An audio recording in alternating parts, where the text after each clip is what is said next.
This video was brought to you by Dollar Shave Club. Get top quality razors delivered to your door starting at just $1 a month. Link below in the description. Skip it up and that up. So Nintendo of America president Reggie Fils-Aime would love to see Call of Duty come back. Reggie was asked that if he thought it was a problem that some of the year's biggest multi-plat games, including Call of Duty Advanced Warfare, are skipping over the Wii U. This is what he said in response. I would answer that question in a couple ways. Third parties are bringing multi-platform content to our platform.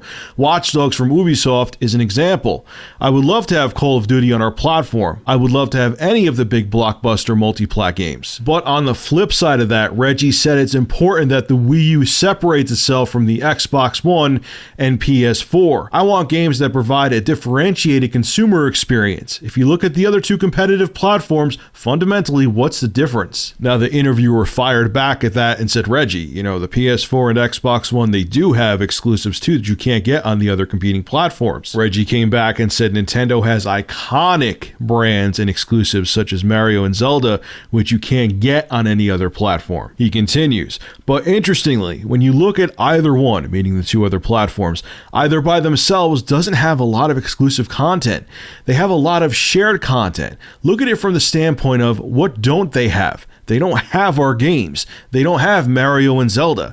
I'd much rather be where Nintendo is, with a differentiated platform, differentiated setup experiences that we can provide uniquely to the consumer. Let those other guys battle it over, which visual representation of Call of Duty is the most compelling.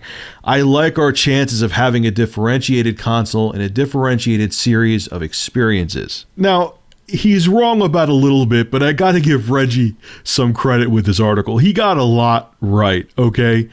Now, in Sony's defense especially, Microsoft somewhat, they do have exclusives. Sony especially, Microsoft, they do have, there is content you could get on the other two consoles that you can't get anywhere else. So it's not that they have no exclusives. The way Reggie was making it is like they have zero exclusives, but they do. Again, especially Sony has a lot of exclusive content.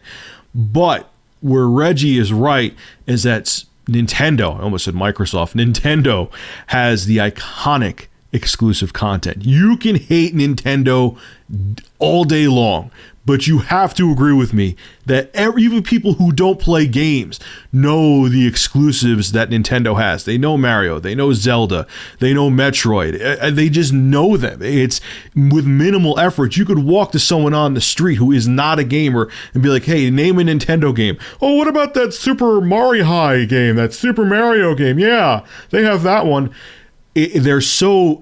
Nintendo's exclusives are so well known, they're unmatched by anybody, and Nintendo on top of it also makes great games to back up their exclusives. That's why their exclusives are so well known, is because Nintendo does make great games. He also has another very good point, and even again, if you hate Nintendo, you got to agree with this. What are the Sony fanboys and Microsoft fanboys fighting about the most? What multiplats look better on their console? Oh, Call of Duty runs at 1080p on my console and it has a fluctuating resolution on the Xbox One. Well, this game looks better on our console, and even though we're at 900p, our frame rate's better, and so on and so forth. And yeah, that's really what you see the PS4 and Xbox One camps. That's what you see them debating all the time.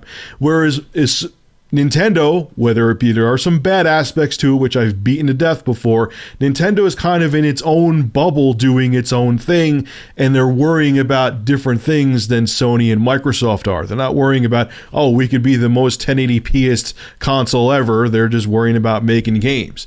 So he does make a lot of good points. Now, he mentioned something here, too, is that they talk about how they could get more third-party games in the Wii U, and Reggie says, we have to build up our install base of the Wii U, and if there's more consoles out there, developers will see that there's a bigger install base and the games will sell.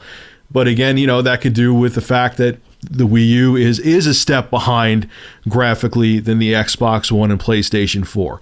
And even though they've differentiated themselves, like I've said in the past, if they made the Wii U's hardware on par with the Xbox One and PS4, I think they would have the great exclusives, the iconic exclusives, and they would have the third-party games that would really draw on people because they know that they could get everything under Nintendo's umbrella. The great third-party games and first-party games. I've said it a billion times, not going to go into details again. So he did make some good points with this article. He really did.